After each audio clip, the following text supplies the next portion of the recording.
Good morning, students. In last class, we discussed about the different types of semiconductors that are intrinsic and extrinsic semiconductors. Today, we will discuss about the Fermi-Dirac distribution function. From this function, how can we calculate the concentration of electrons in the conduction band, and how can we calculate the concentration of holes in the valency band?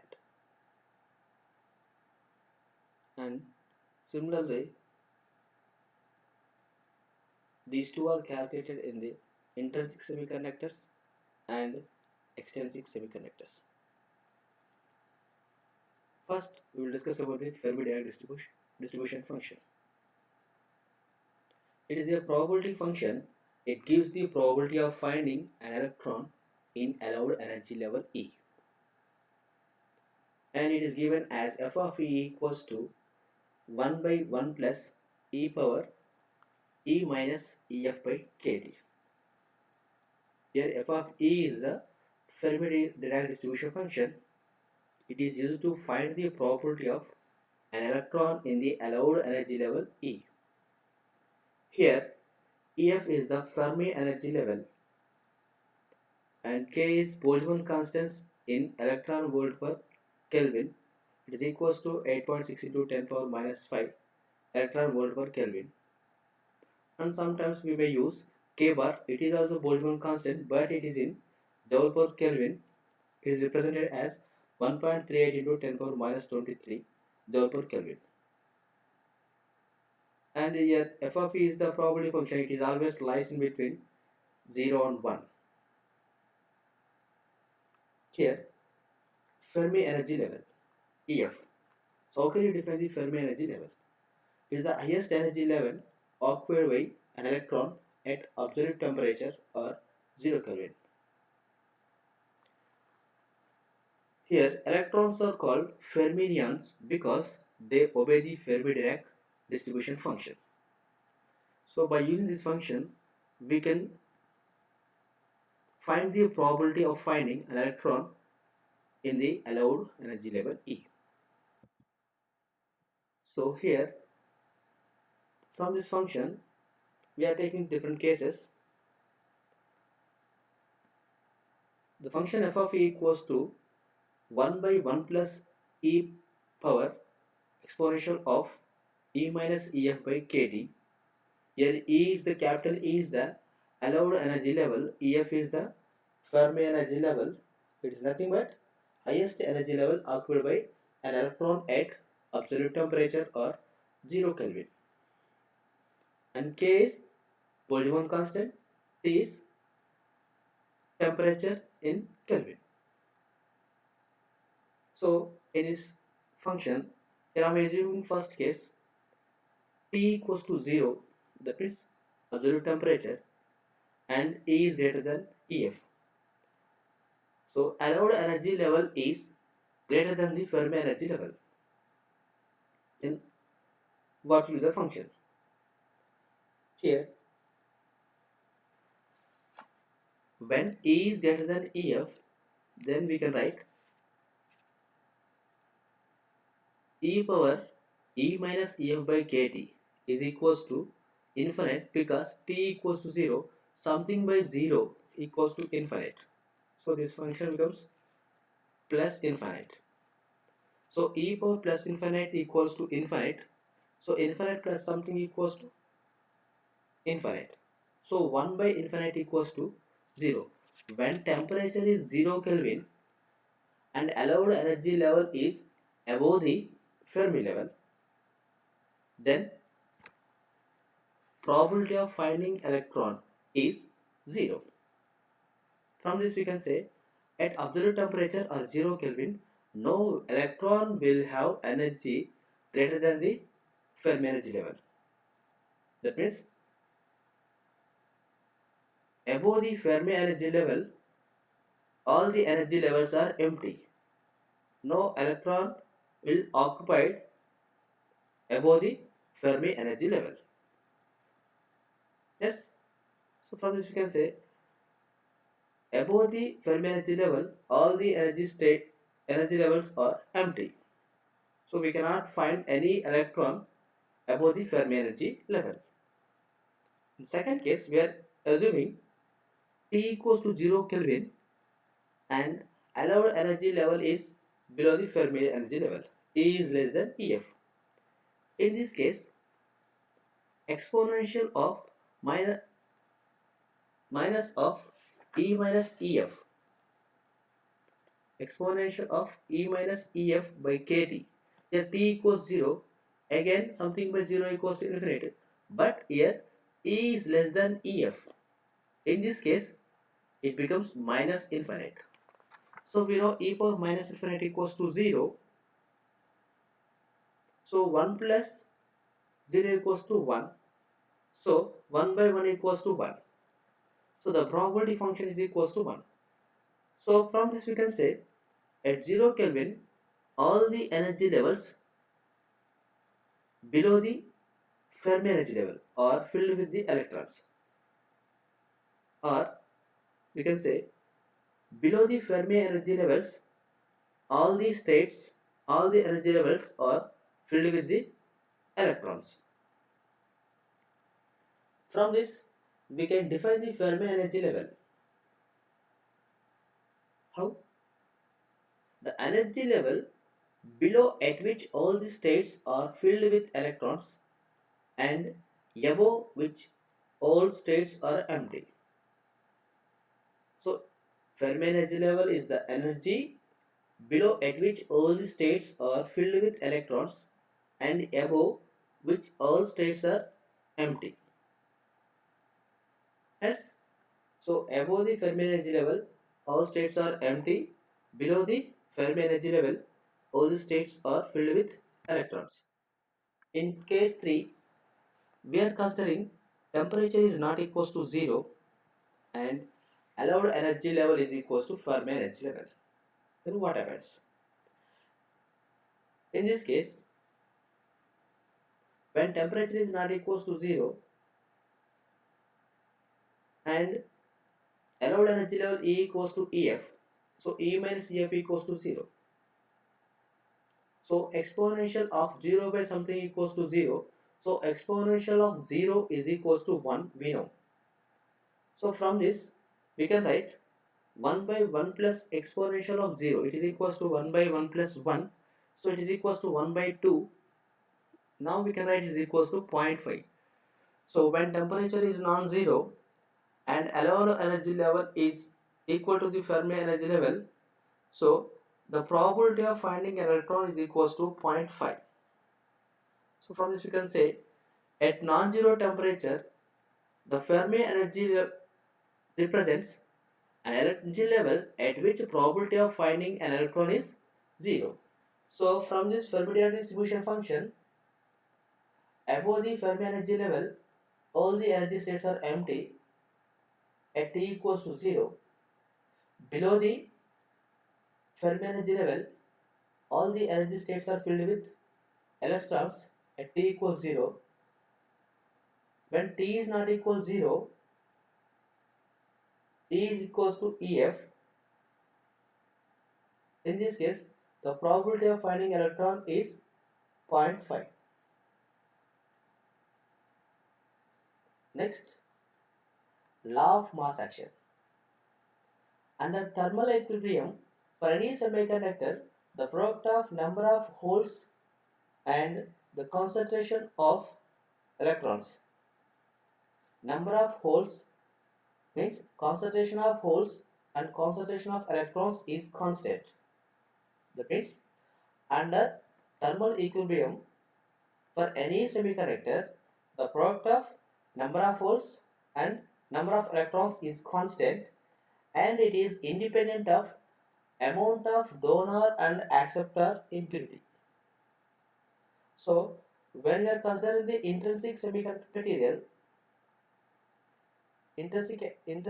material, the number of holes into the number of electrons or concentration of electrons into concentration of holes is always constant and it is independent of amount of donor or acceptor impurity. So we can write n into p equals to n square. So generally this law of mass action is used to calculate the minority of the charge carriers in the semiconductor when we know the majority of the charge carriers. So from this n into p equals to n square formula, if I am taking n type semiconductor, the majority of the charge carriers are n, that means electrons. To find the minority charge carriers p, we can write p equals to n square by n. Similarly, in p type semiconductor, to find the minority of charge carriers n, that means electrons, we can write n square by p. Next, law of electrical neutrality. Semiconductors are electrically neutral. According to the law of electrical neutrality, in an electrically neutral material, the magnitude of positive charge concentration is equal to the negative charge concentration. So, any semiconductor, the electrical charge is neutral, either it is a n-type or p-type or intrinsic. In any semiconductor, the electrical charge in that semiconductor is always neutral. That means the amount of positive charge is always equal to the amount of negative charge. Here we can write the Nd plus P equals to Na plus P, Na plus N. Here Nd is the donor atoms, it is positive charge, and P is the concentration of holes, Na is the acceptor atoms, plus N is the electrons, that means concentration of electrons. Here donor atoms, when they donate the electron, that atom becomes the positive charge, so we have written at the positive side P plus Nd. Acceptor atoms, that means when it requires the electron, that atom become negative charge or negative ion, so we have written at negative charge. So in any semiconductor, positive charge represented by the concentration of holes and positive ions. In negative charge is represented with concentration of electrons and acceptor ions. For n-type semiconductor, Na equals to 0. In n-type semiconductor, we are doping with the fifth group elements. The fifth group elements are donating the electrons, so we are having the donor atoms, Nd. So in this case, acceptor atoms equals to 0. And we know the majority of the charge carriers in the n-type materials are electrons, so N is more greater than the P holes. Therefore, the donor atoms is almost equals to the concentration of electrons. It is written as equation 1. Hence, for n-type semiconductor, the free electron concentration is approximately equal to the concentration of donor atoms. In later applications, since some confusion may arise as to which type of semiconductor is under consideration as the given moment, the subscript N or P is added for the n-type or p-types respectively. Hence, equation 1 becomes, that means donor atom concentration is almost equals to the concentration of free electrons Nn. Suffix have written Nn. The suffix N indicates the type of material and the first N indicates the concentration of electrons. So that is N suffix N means free electron concentration in n-type material, and P suffix N is hole concentration in n-type material. Here the suffix is always indicated by the type of material. For p-type material, p-type semiconductor material, donor atoms equals to 0 and the majority of the charge carriers are holes compared to the electrons. So P is more greater than the N. Therefore, acceptor concentration is almost equals to the hole concentration. But here we are considering the p-type semiconductor, so we need to mention the suffix as p. That acceptor concentration is almost equal to the p suffix p, that means whole concentration in p-type, to remove the confusion. And n suffix p is the electron concentration in p-type material. So why we are writing p at the suffix? Because which type of material we consider. In intrinsic material we are having electrons and holes. In n-type material we are having the electrons and holes. In p-type material we are having the electrons and holes. Yes. For that we are writing the suffix p as type of material. After that we'll discuss about the density of energy states. This density of energy states is nothing but number of energy states per unit volume per energy in the conduction band or valence band. What is the necessity of this density of energy states? So from this density of energy states, we can calculate the concentration of electrons in the conduction band or valence band. So we have written this density of energy states from the quantum physics. Here N of E is the density of energy states. N of E equals to 45 into 2m by h square whole power 3 by 2, 1.6 into 10 power minus 19 power 3 by 2 into e power 1 by 2. Here capital E is the range of energy states to calculate the concentration of electrons or holes. If we want to find the density of energy states in the conduction band, we need to consider E equals to E minus EC. And m is the mass of the electron. Here m is the mass of effective mass of electron, so we have written m suffix n. To find the density of energy states in the valence band, take m equals to mp, that means effective mass of hole, and the range of energy states is given as ev minus e, that means we are considering valence band.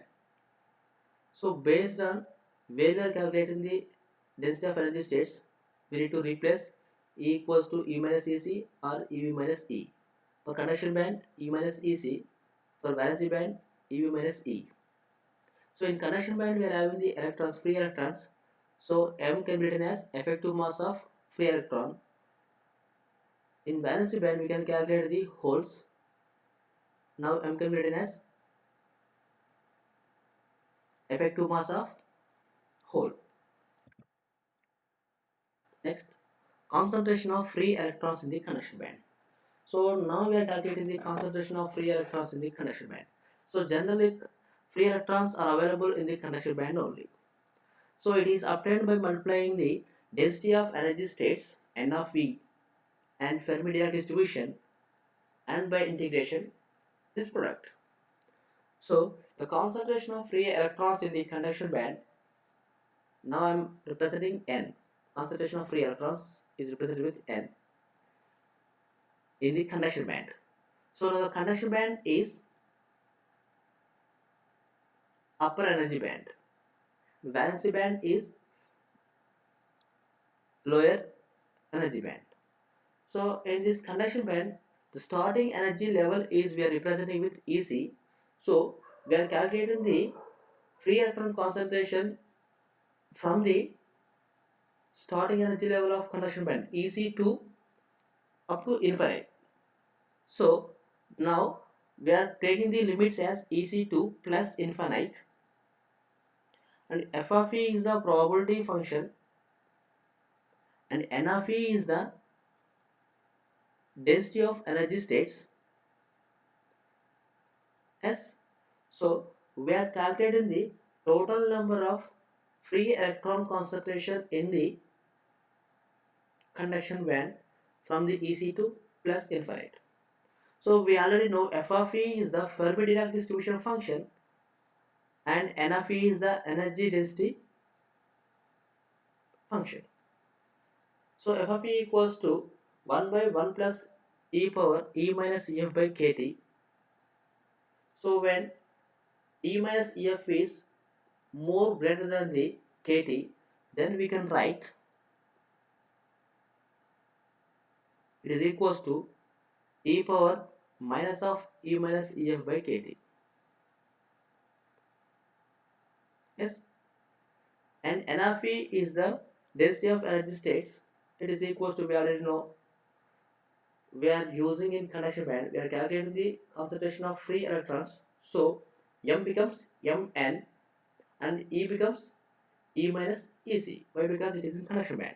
Now it is equals to 45 into 2 mn by h square whole power 3 by 2 into 1.6 into 10 power minus 19 whole power 3 by 2. Here e replaced with e minus ec whole power 1 by 2. Combining one equation 1, 2 and 3, we can write n equals to 4, 5, 2 mn by x square whole power 3 by 2, 1.6 into 10 power minus 19 whole power 3 by 2. Here integration limits are ec to plus infinite e power minus of e minus ef by kt into e minus ec by e minus ec whole power 1 by 2 into d.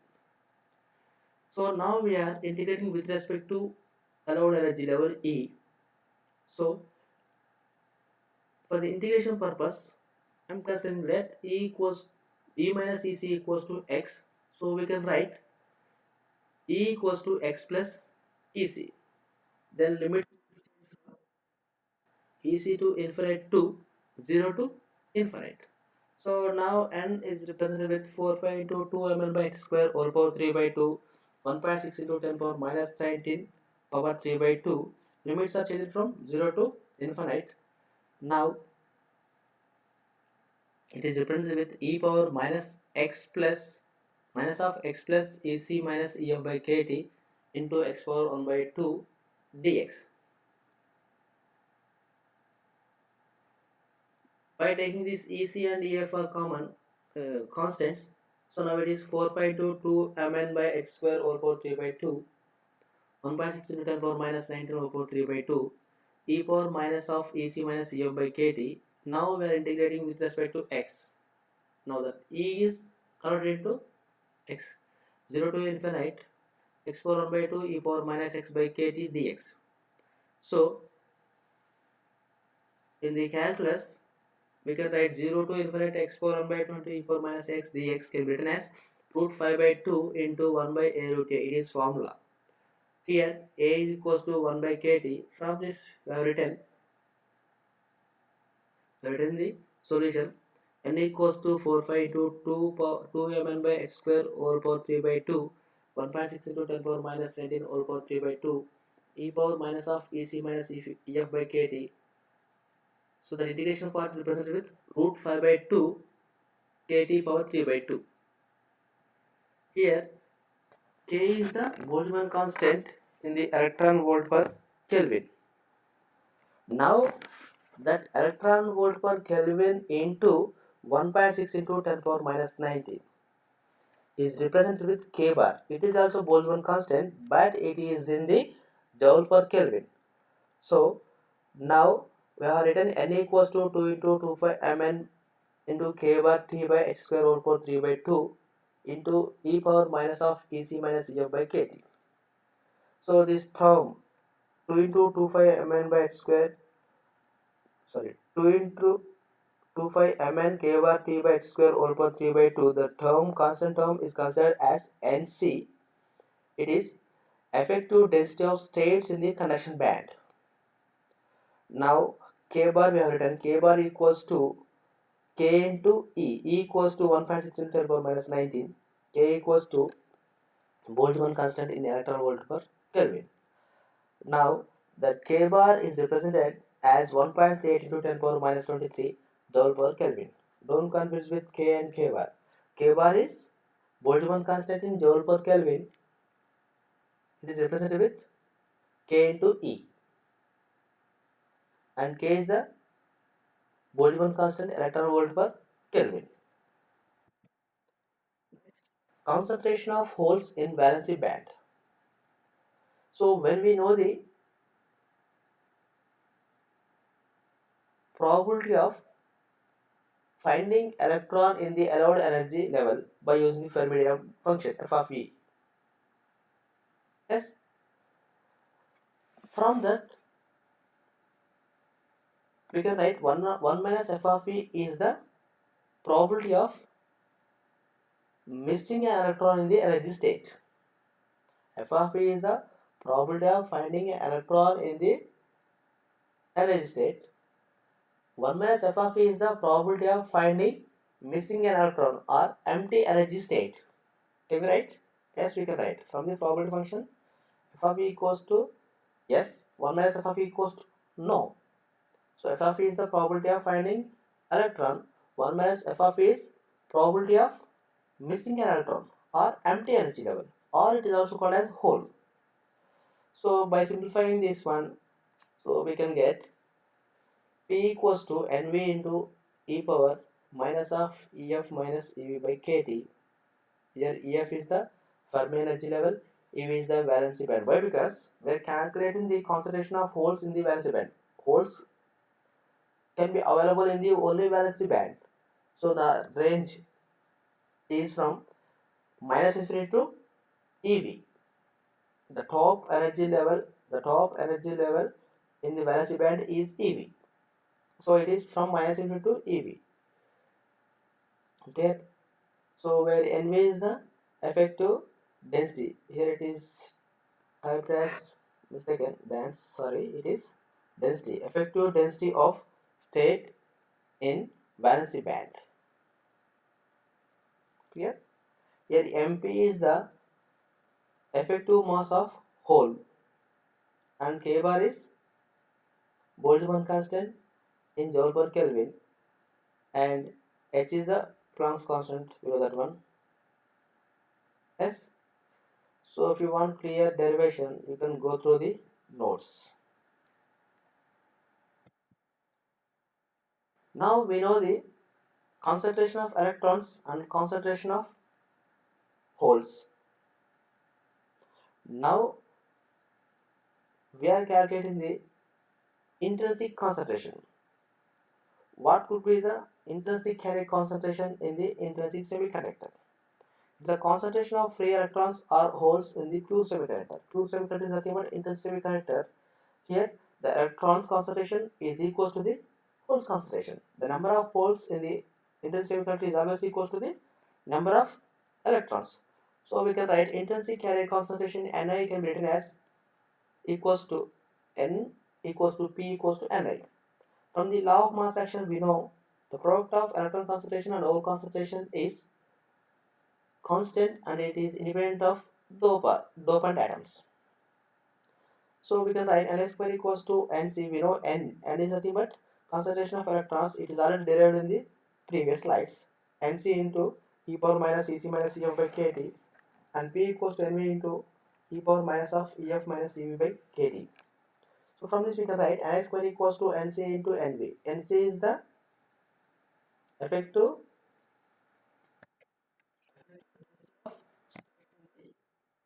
and Nv is the effective density of valency band. So from this we can write Ni square equals to Nc Nv into e power minus of Ec minus Ev by kT. Ef, the two will be cancelled. We know Ec minus Ev equals to, that means the gap between the lower energy states in the conduction band and upper energy state in the valency band is nothing but energy gap. So Ec minus Ev can be written as energy gap or Fermi gap. So we have represented with Eg. So we can write Ni square equals to Nc Nv into e power minus Eg by. So Ni is the intrinsic carrier concentration is equals to Ni equals to under root of Nc Nv into e power minus Eg by kT. So now the root is written as e power minus Eg by 2 kT, 1 by 2. So from this we can write Ni equals under root of Nc into Nv e power minus Eg by 2 kT.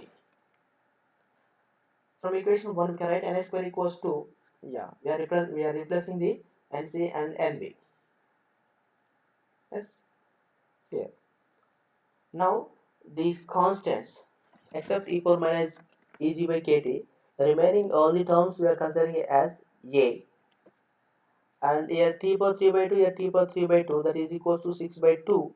Now it can be written as t cube, where A is an constant independent of temperature.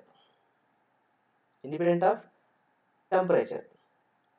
Put Eg equals to, that means energy gap is equals to Eg naught minus beta T. It is already we know in the second video only.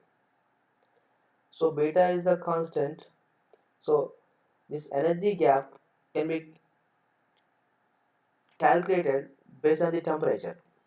So Eg naught is the energy gap at absolute temperature or 0 Kelvin. Beta varies for the different semiconductors. So we are using generally silicon germanium. For silicon we can write 3.6 into 10 power minus 4. For germanium 2.23 into 10 power minus 4, and T is temperature in Kelvin. So these two formulas, while you are writing there, we have not written beta, we have written directly 3.6 into 10 power minus 4 T, 2.23 10 power into 10 power minus 4 into T. So here A is the constant, it is independent of the temperature. Clear? So Na square equals to A T cube e power minus of Eg naught minus beta T by K T. Why? Because the intrinsic carrier concentration directly depends on the temperature. That's why. So when temperature increases, that energy gap will change. The energy gap, how energy gap will change? How affects the energy gap from the temperature? It is equals to Eg naught minus beta T. So here we have written Na square equals to A naught T cube e power minus Eg naught by Kt. That means A naught we have written new term, because here A is already constant and here e power beta T by Kt. Eta A into e power beta by K, the product is written as A naught. It is also independent of temperature. Here we are just removing the independent of temperature terms, that is nothing but A naught. From this we can write Na equals to root A naught into T whole power 3 by 2 e power minus Eg naught by 2 Kt. Fermi level in intrinsic semiconductor. So here Fermi level is represented with the E suffix Fi. So Fermi level is nothing but energy level only. So we have calculating the Fermi energy level in the intrinsic semiconductor. So we have written suffix I as extra. It can be calculated by equating the concentration of free electrons and holes. We already know the concentration of free electrons and holes in previous. So we know N equals to Nc into e power minus Ec minus EFi by Kt equals to Nv into e power of minus of EFi by Ev by Kt. So from this we are writing Nc by Nv is equals to e power of minus of Ec minus EFi by Kt into e power of minus of EFi minus Ev by Kt. So we can write Nc by Nv equals to e power of Ec plus Ev minus 2 EFi by Kt. So here I am taking the logarithm on both sides. So ln of Nc by Nv equals to Ec plus Ev minus 2Ef by Kt. Yes. So we of Nc by Nv equals to Ec plus Ev minus 2Efi. So we can write EFi is Fermi energy level in intrinsic semiconductor. EFi equals to Ec plus Ev by 2 minus Kt by 2 ln of Nc by Nv. So Nc by Nv, it is directly depends on the effective mass of electron to the effective mass of hole. So effective mass of electron is equal to the effective mass of hole, then Mn equals to Mp. that means Mn by Mp both are same, then Mn Mp are cancelled, now it is equals to 1. So ln of 1 equals to 0. If Mn equals to Mp, this term ln Mn by Mp equals to 0. So the Fermi intrinsic level is equals to Ec plus Ev by 2. So Ec is the lower energy state in the conduction band, Ev is the upper energy state in the valency band. By 2 is nothing but middle of this conduction and valency bands. So in intrinsic semiconductor, Fermi energy level is present at the middle of conduction and valency band. For pure semiconductor or intrinsic semiconductor, Fermi level lies approximately at center of Fermi gap or energy gap. In a semiconductor, Fermi energy represents the average of free electrons and hole energies. Clear? So in this energy band diagram of pure semiconductor or intrinsic semiconductor, the Fermi energy level, that means slotted line in between the conduction and valency band.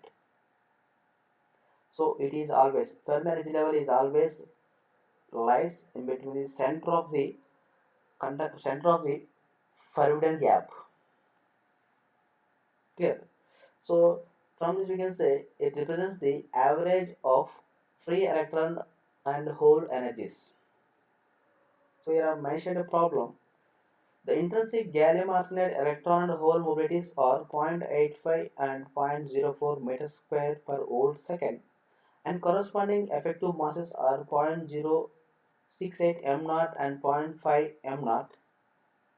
If energy gap of gallium arsenide at 300 Kelvin is 1.43 electron volt, then calculate the intrinsic carrier concentration and conductivity. So from this previous discussions, we can solve this problem. I hope you all will solve this problem.